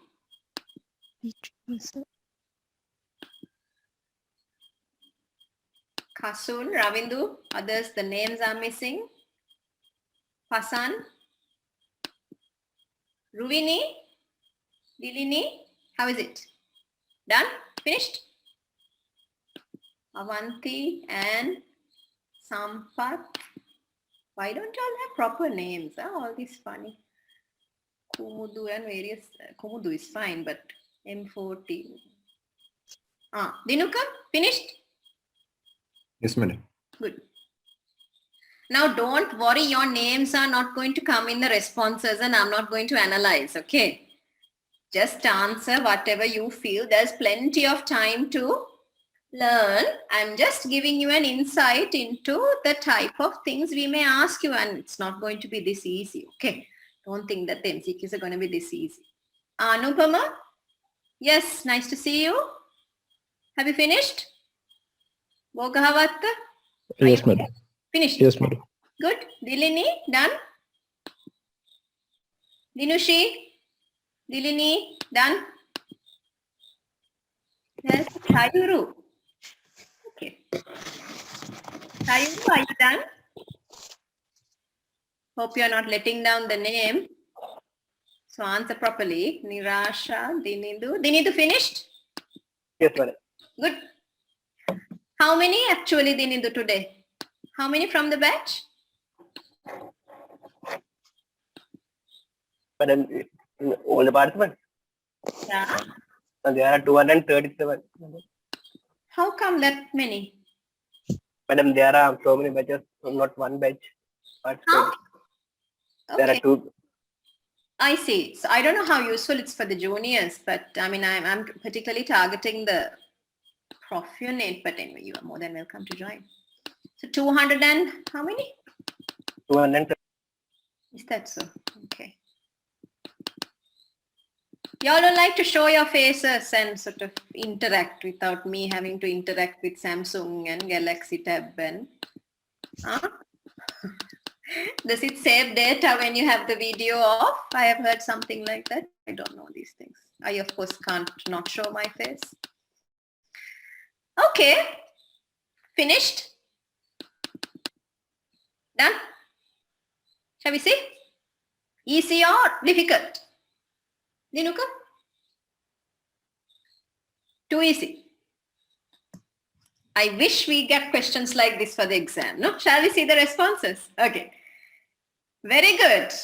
Okay, let me see now. You want to see the answers? Can you see? Clear? Answers Yes, madam. Okay. Let's see. Which of the following is not an antidepressant? Benztropine. What is benztropine? Benztropine is the answer. What is benztropine? When do we give benztropine? Pyramidal side effects. Yes, good. So although it sounds like, so find out why, yeah? Find out why we give this. I'm not going to discuss those. So fluoxetine, citalopram, fluvoxamine, mirtazapine are all antidepressants. Why are you all not sure about this fluvoxamine? It's available in Colombo, sometimes in the private sector. So red and yellow are SSRIs, okay? Blue, red and yellow are SSRIs. So citalopram is a well-known SSRI, right? Fluvoxamine is also an SSRI. Benztropine is not an antidepressant. Mirtazapine is a quadricyclic antidepressant. If you all are still sending answers, it's fine. Okay, that's okay. Right. Any questions from that? You all okay? Let's move now. See what has happened. Okay. Which of the following dosing is correct? Okay. So this is probably because you all have not been exposed to the wards. The correct answer is, Dinuka, what is the correct answer for the dosing? Not sure? Kasul? Anyone? Yeah, the green one. Fluoxetine, you know, although we start at 20, we sometimes go up to 40, 60, depending on the illness. So the dosing, correct dosing is fluoxetine 40 milligrams mane. That is the correct one. Okay. Sertraline, maximum is 200 milligrams. A tablet is 50. Clomipramine, you only get 25 milligram tablets of clomipramine and you give it at night generally. What is the other one? Citalopram is a 10 milligram tablet. So maximum is 40. Don't go beyond that. Venlafaxine is a SNRI. Starting dose is 37.5. Then it goes in 38.5. ගුණිත වලින් යන්නේ කියන්නේ 75 ඒ වගේ යන්නේ, right? So you don't get 25 milligrams. So this is a learning curve for you all. Remember that you need to know the doses. Is there any questions from that? You all are okay? Sleepy now? How come you all are quiet? Can I move on to the next one? Let's see how you all have answered. If this person had depression with, I'm talking about that case, okay? Which of the following would not be helpful in it? So if you have psychotic symptoms, in addition to the depression, you have to add an antipsychotic. You have to add an antipsychotic if this person is psychotic. So any antipsychotic I would have accepted. But I cannot accept chlordiazepoxide, which is a, what is chlordiazepoxide? Benzodiazepine. Correct. Do you give benzodiazepines for psychotic symptoms in depression? You can give benzodiazepines for depression. If there's comorbid anxiety, poor sleep, you can. But do you give it for the psychotic symptoms? No. And you don't give chlordiazepoxide, certainly, for the anxiety anyway. So the correct answer is, which is not useful is something which is not an antipsychotic. Anything else, I would be okay with accepting. Okay. Why are you all saying trifluoperacin would not be useful? Some of you seem to think that trifluoperacin is it is a typical antipsychotic and it is given sometimes. You can give it. Good. This one was easy. I sort of gave it away when I said that anxiety disorders are high. So at least you all have been listening. So I'm happy about that. I think the next best answer would be personality and alcohol. So you all have got that correct. Most of you have got the proper order at least. But the most comorbid is anxiety. You're very correct there. Well done. Last one. Recognized form of therapy for depression. Good. Very good. So actually, you can use, how do I say? Now, graded exposure is used for what? Those who have done? For phobias, right? Graded exposure is done for phobias. You make a hierarchy and you, one by one, by grading, the hierarchy is graded. Hierarchy is graded on the level of anxiety that it causes, right? So you gradually you learn all these things when you come. I just gave number 5 for you all to get used to these words. Nothing else. Habit reversal is used for what? Habit reversal? Do you know? Tic disorder. Very good. Excellent. Habit reversal is used for tic disorders. Dialectical behavioral therapy, the green one, what on earth is that? DBT. Those who have done the appointment, do you remember me teaching you this? DBT is used for what? Borderline personality disorder. Yeah, emotionally unstable personality disorder, borderline. Right? Exposure response prevention is used in? OCD. OCD. OCD. Yeah.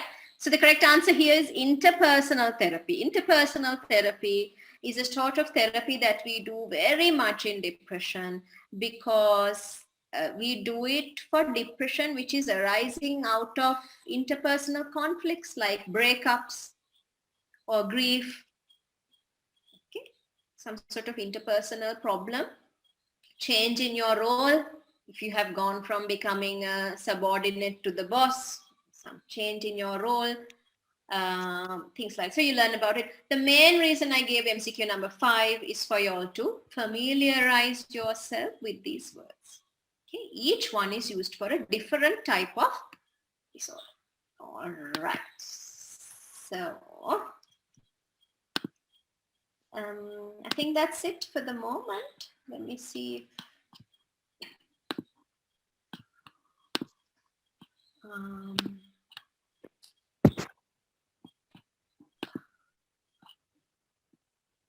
Okay. Yep, I think that's all. So thank you very much, not for anything, for listening and for being very interactive and sort of answering all these very difficult questions that I asked you. Now, please remember that I am not going to remember the answers you all give and sort of, I'm not going to go through that Google form and see how many have. I just gave it as an experience, learning experience, and to make this slightly less boring. Otherwise, I'm just talking, and you all are just listening. That's why I gave these little quizzes and stuff. Just to arouse a little bit of interest in y'all. I know y'all are idling at home. So do you want these slides? I don't think it will be that useful. If you want it, I can send it if you want. But you, whoever batch rep, you can email me at this email or whoever else it is who wants a copy. I'm more than happy to send it. Not that it will be very useful, but all of this will be taught at the exam, at the wards rather. All of what I have mentioned here will be asked at the exam. Okay, there's no escaping. These are just basics. We will in fact be asking more sort of serious things. Any questions? I'm happy to take any questions. I know it's quite late. Anything that you want to clarify? Madam, you mentioned that depressive episodes tend to last longer than the manic episodes, madam. So if we compare just a mild depression with the mania with the psychotic symptom, like, is it still true, madam? No. Good question. Yeah, that's a very good question, actually. Now, generally, we are talking, when I say depression, you know that we don't treat mild depression. Mild depression, we don't treat. We do some CBT or identify the problem. We only treat moderate to severe depressions, right? Yes, ma'am. So moderate to severe depressions are compatible with a manic episode. I mean, they are equal competitors, if you know what I mean. So even a moderate depressive episode will last longer than a manic episode. Does that answer your question? Yes, madam. Thank you, ma'am. Anything else? Madam, I have a question. Yes, of course. Madam, a patient present with a depressive episode, with having a past depressive episode also. Yeah. And then concerning the next episode, she may get a depressive episode or even a manic episode. Absolutely. So can you tell Absolutely. it as a recurrent depressive disorder? You mean in the future she may get another episode? Yes. But then that she may not. Next episode may be another depression. Next episode may be a mania. So you make the diagnosis according to what you have at the moment. You can't be thinking of future episodes and making a diagnosis. Is that clear? Yes. Clear? Yeah. Only up to now. We can't be, I mean, patient may never get another episode in that case. There is a chance that patient may not have another episode. Or the next episode may be another depressive episode. Next episode may be a manic episode, may not be. So we don't know what the future holds. So up to now you tell from whatever you have up to now only. Right? Madam, is there a thing, a clear cut like thing that if you get this number of depressive episode, it should be always recurrent depressive disorder rather than being manic bipolar affective disorder? Yeah. So if you have, sorry, I don't know whether I got your question. If you have only depressive episodes, then the diagnosis is recurrent depressive disorder. So you can have 10 depressive episodes and then get a manic episode. Then your diagnosis is bipolar affective disorder. Okay. Is it clear? Yes, ma'am. Does that answer your question? Yeah, you can have 25 episodes of depression and then get a manic episode and then you will be bipolar. Clear? Yeah. Are there such patients, madam? If it's bipolar affective disorder, manic episode, will it come earlier? Like going into 25 depressive episodes and 26 being the manic episode? Very, very unlikely. Very, very unlikely. But remember this. Now that you asked, most of the time, the first episode is a depressive episode. If your so from the first depressive episode, for people like us at a higher level, we can predict whether this patient is going to go on a depression pathway or a bipolar pathway. Okay. So if the first episode of depression is in the late teens, 18, 19, 20, 21, that age of a depression, if a depression comes on at that age, and if there are psychotic symptoms and a lot of agitation, then those three features, the age, psychotic symptoms and agitation, give us a little bit of a clue that the most likely the pathway this patient will go on is a bipolar pathway. Whereas if you have a slightly later onset, 25 years plus onset of depression, very likely that that patient will go on a recurrent depression pathway. Yes or no? Thank you. Okay. Is that all? Madam, is there a role in adding a drug like olanzapine and alprazolam in patient 2? Very good. So sometimes we add olanzapine. Sometimes we add olanzapine for agitation, not only for psychotic symptoms. You can add it for agitation, irritability, right? And same with alprazolam, lorazepam, diazepam. Agitation can be controlled with some benzodiazepines. Irritability, anger, hostility, even without psychotic symptoms, you can add olanzapine to patient number 2. How long do we need to continue lithium? Ooh, tricky one, because lithium, sometimes it can be lifelong. So at least for 2 years following an episode of mania generally, but it can go on for longer than that. Any other questions? If you all are shy, you all can. Let me see whether there are any other questions. Are you all sleepy now? Tired? Should we check BP when giving lithium?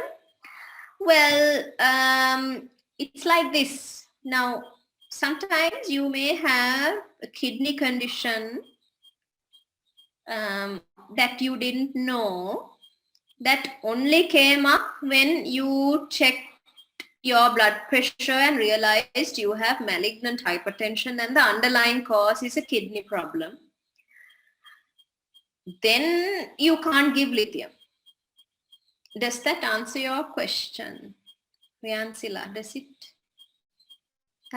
Because otherwise for lithium, you don't routinely have to check your blood pressure. There's no hard and fast, unless you're going to pick up underlying CRF, which you have not detected so far, and that is causing hypertension, and therefore you cannot sort of give lithium. Right? Okay. Have I missed anything? Let me see the chat.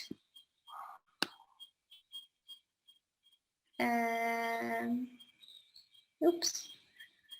Do we give antipsychotics to mania without psychotic symptoms? That should answer your question.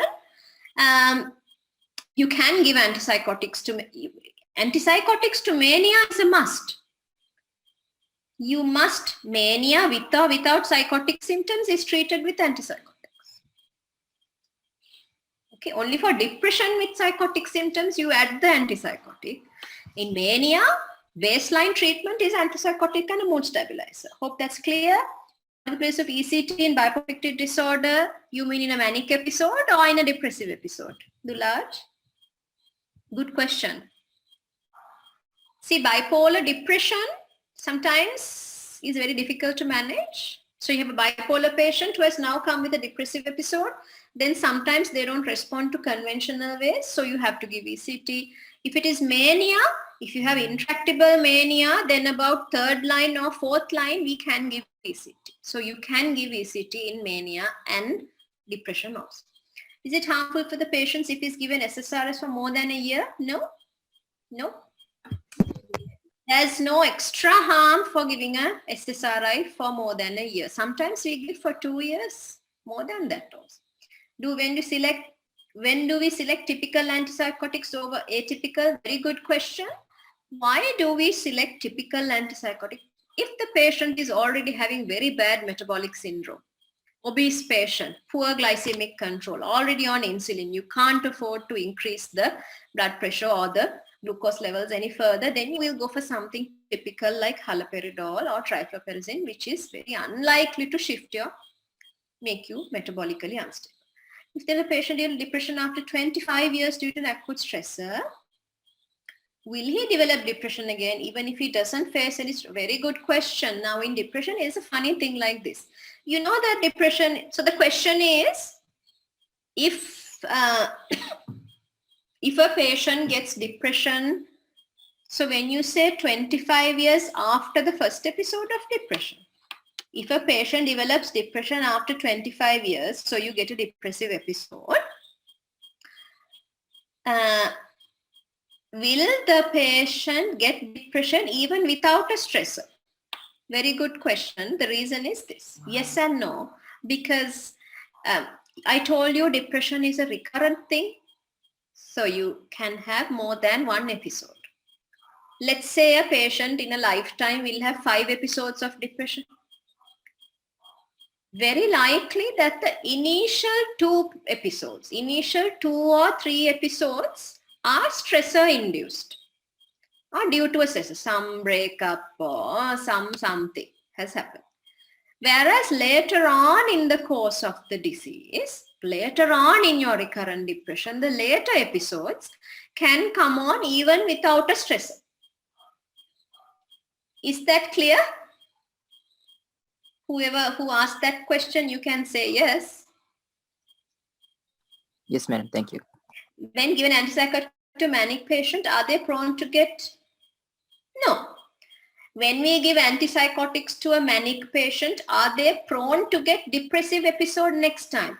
No. Don't think that antipsychotics make you depressed. There is no such thing, not in bipolar affective disorder. I'll tell you why it happens in schizophrenia.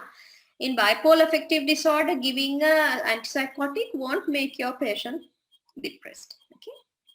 Is ischemic heart disease a contraindication for SSRIs? Not really. Certain SSRIs like citalopram and escitalopram can have an effect on your SA node and can cause arrhythmias. But the medication that is most recommended for ischemic heart disease and depression is sertraline, which is an SSRI. So not all SSRIs are contraindicated. Sertraline is given. Some are not given because of the arrhythmia-inducing effect. Does that answer your question, whoever who asked it? Say yes, please, or not clear?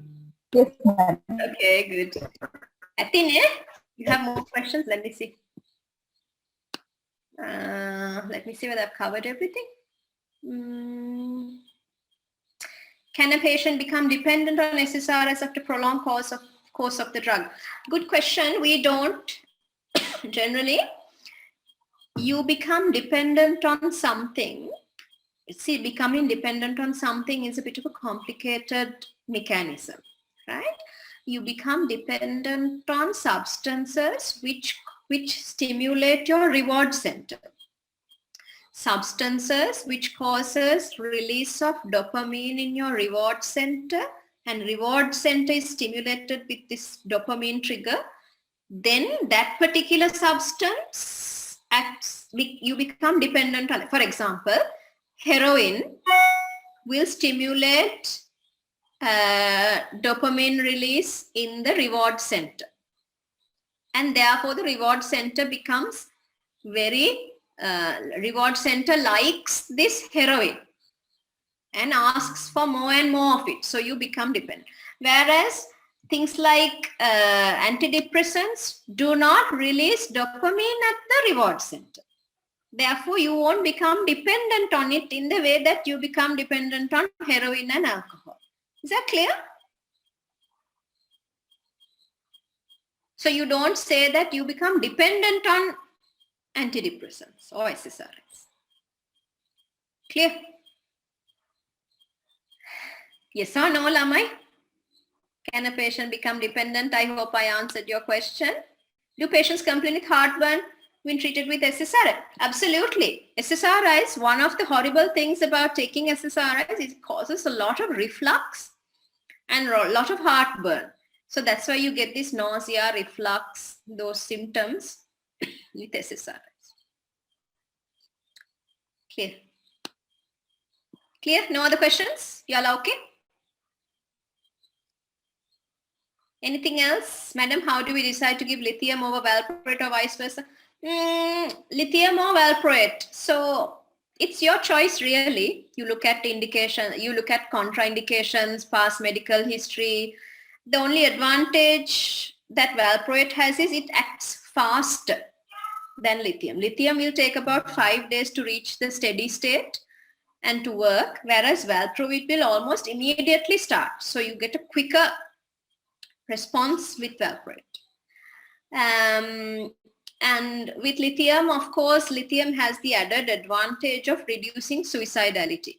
So if you're a patient who has bipolar affective disorder with a lot of depressive episodes where the patient had self-harm and suicide, for such a patient, lithium will be better.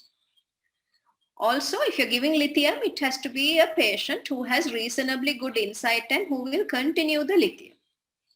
Because abrupt discontinuation of lithium can cause something called rebound mania. So the mania will come back if you abruptly stop in a very bad manner, one that is difficult to control.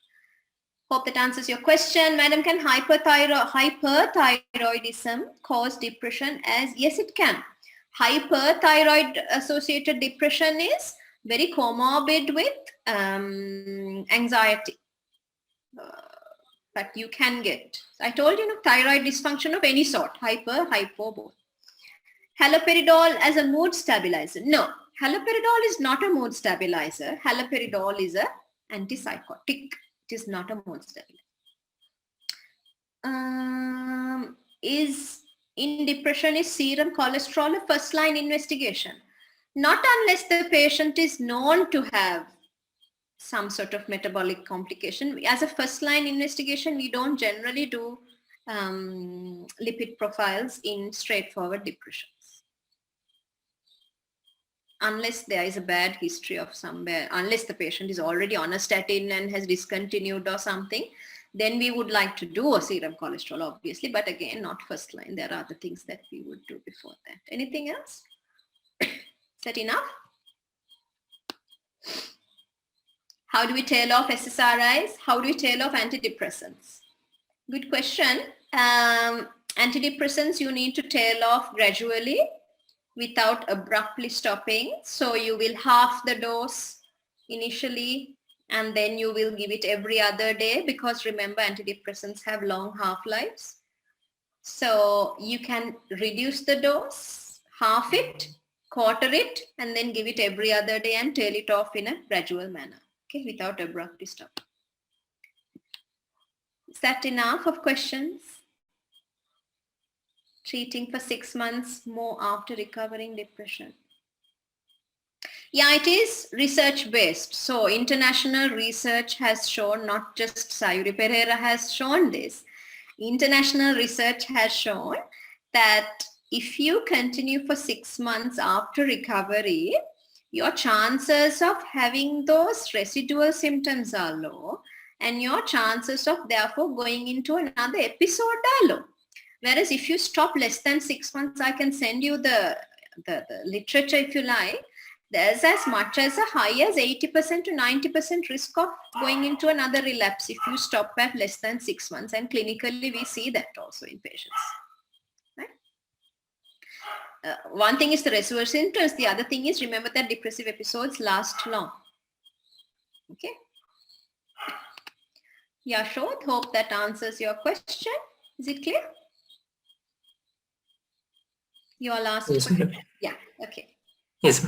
Is it enough now? It's 10 past 10. I mean, this is just an eye-opener for you all, right? Don't worry, don't panic thinking you don't know. Some of you all have not even come to our wards yet. So was it helpful? Do you think that you learned something? At least a little bit of something, I hope. We'll see whether we can do some more episodes of these kind of sessions. Is that enough of questions then? Go and read up a bit, and you can always get back to me. You have my email. I think someone has emailed me. I will send you the presentation if you feel that it's helpful. Okay. How long do we need to treat before changing to a different antidepressant? At least 2 weeks, 2 to 4 weeks, you see whether there is an improvement or not. For y'all, 2 to 4 weeks is a good answer. Okay.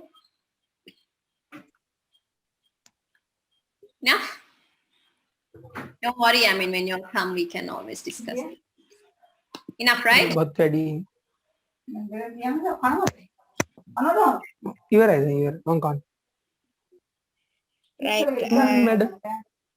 You're welcome. Champa, I think they're done. Thank you, madam. Yeah, Dr. Sayuri, thanks so much. That was a fantastic presentation and very interactive as well. And I also learned a few tricks, and I have to say I also learned a lot of psychiatry, and thanks very much. And I'm very glad that the students were interacting and asking questions till 10 past 10. I didn't think they'd stay awake this long. Exactly.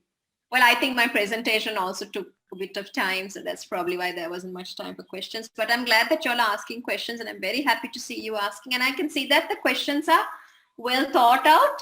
So that makes me very happy. At least y'all are thinking, although y'all are at home and away from the wards and the patients, y'all are still thinking, and your cortex is working. So I'm happy to say that.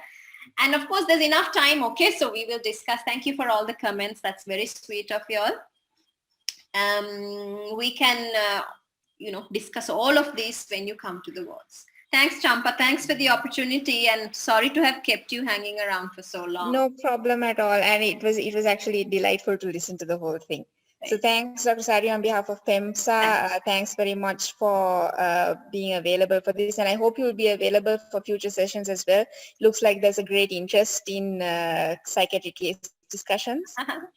Yeah, no problem. I mean, just give me a few days to prepare so that I can make an effective presentation. So let me know what y'all want to do. I think Deva is doing a segment for y'all sometime next week.